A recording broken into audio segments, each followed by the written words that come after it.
Hi Amigos, చాలా మంది business పెట్టి 1 month లో తీసేసిన వాళ్ళైతే ప్రతి ఒక్కరి వీడియో చూడండి.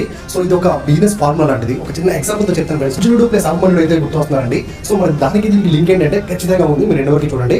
సో అభిమన్యుడు అంటే మహాభారతంలో అర్జునుడి యొక్క కుమారుడు అండి అభిమన్యుడు.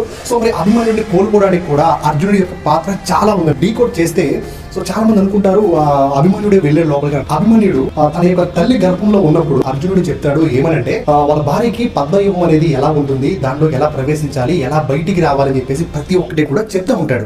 సో అవన్నీ కూడా ఆ తల్లి గర్భంలో ఉన్నటువంటి అభిమన్యుడు వింటాడు. అర్జునుడు చెప్తా ఉంటాడు, తన భార్య వింటుంది కానీ మధ్యలో పడుకుంటుంది.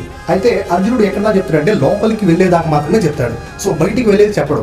ఎందుకంటే ఫ్రెండ్స్ ఇక్కడ మీరు గుర్తుపెట్టుకోండి, ఏదైనా క్లారిటీ ఉండాలి. వాళ్ళ భార్యకి తను చెప్పడం స్టార్ట్ చేసిన తర్వాత పడుకున్నా సరే మెలుకుతో ఉన్నా సరే అతను చెప్పి కంప్లీట్ చేయడం వల్ల, సో ఫర్ ఎగ్జాంపుల్ ఇప్పుడు అదే జరుగుంటే మహాభారతంలో అభిమన్యుడు మిగిలేవాడు. ఎందుకంటే అత్యంత పరాక్రమంతుడైనటువంటి అభిమన్యుడు కూడా పద్మవ్యూహంలోకి లోపలికి వెళ్తాడు, కానీ ఇక్కడ ఉన్నటువంటి వ్యూహాలను తట్టుకోలేక అక్కడ చాలా మంది బలవంతులు అక్కడ ఉండడం చనిపోతాడు. సో ఇక్కడ మనం తీసుకోవాల్సింది ఏంటంటే ఏదైనా క్లారిటీ ఉండాలి. ఒకటి, అభిమన్యుడు పద్మవ్యూహంలోకి వెళ్ళడానికి అతనికి పూర్తి క్లారిటీ లేదు, అతను సగం మాత్రమే విన్నాడు. నేను ఏదైనా సాధించుకొని వస్తాను అనే ఉద్దేశంతో వెళ్ళాడు. కాబట్టి ఇక్కడ అర్జునుడు మొత్తం కంప్లీట్ చేసినా సరే అది అతను వినేవాడు. ఇతను ఆగి అర్జునుని యొక్క సలహా తీసుకొని లోపలికి వెళ్ళినా సరే బతికొచ్చేవాడు. ఏంటంటే మనం తీసుకోవాల్సింది, ఒక బిజినెస్ స్టార్ట్ చేసిన తర్వాత దాన్ని మనం ఎన్ని కోణాలుగా అనేది మనం పరిశీలించాలి. ఓకే, సో ఏదైనా మనకి ఎంత క్లారిటీ ఉంది, ఇప్పుడు డబ్బు అనేది మనకి ఎలా బయటికి వెళ్తుంది, అసలు మనకి ఎంత ఇన్కమ్ వస్తుంది, సో ఇవన్నీ కూడా ప్రతి ఒక్కటి తెలిసి ఉండాలి. ఫర్ ఎగ్జాంపుల్ ఒక చిన్న దేనికైతే ఖర్చు పెడుతున్నారో ప్రతి ఒక్కటి నోట్ చేసుకోవాలి.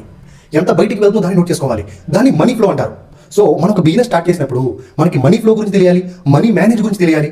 ఓకే, సో ఎంతమంది వర్కర్స్ని పెట్టుకుంటున్నాము, అసలు ఏ బిజినెస్, సో దానికి ఎంత డిమాండ్ ఉంది, దానికి మనం ఎలా చేసి దాన్ని డెవలప్ చేయగలుగుతాం అనేది, మంచి బిజినెస్ ఐడియాస్ అన్ని కూడా మనం ఎలా చేయాలని కూడా ప్రతి ఒక్కటి తెలుసుకుని ముందుకు వెళ్తే ఈ 1 month 2 monthsలో క్లోజ్ చేసేవన్నీ కూడా చాలా వరకు తగ్గుతాయండి. ఫస్ట్ మనం తీసుకునేటప్పుడు చాలా మంది చాలా సీక్రెట్గా బిజినెస్ అనేది స్టార్ట్ చేసుకొని మొత్తం కంప్లీట్ అయిన తర్వాత దాన్ని అయితే పబ్లిష్ చేయడం జరుగుతుంది.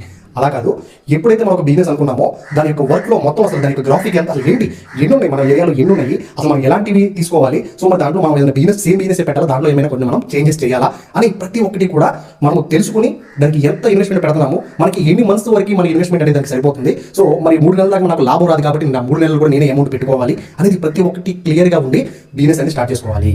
సో బిజినెస్లో మీరు ఒక్కరి వల్ల బిజినెస్ అనేది చేయడం కరెక్ట్ కాదు. సో నేను ఒక్కడే చేసుకుంటాను అంటే అన్ని పనులు అవ్వవు. కాబట్టి ఎంతమంది వర్కర్స్ని తీసుకోవాలి, వాళ్ళకి శాలరీస్ ఎలా పే చేయాలి, ఇవన్నీ కూడా తెలిసి మీరు ఒక ఫస్టే ఒక షీట్లో మీరు రాసుకోవాలి, పేపర్ మీద ప్రతి ఒక్కటి స్టెప్ బై స్టెప్ అన్ని కూడా మీరు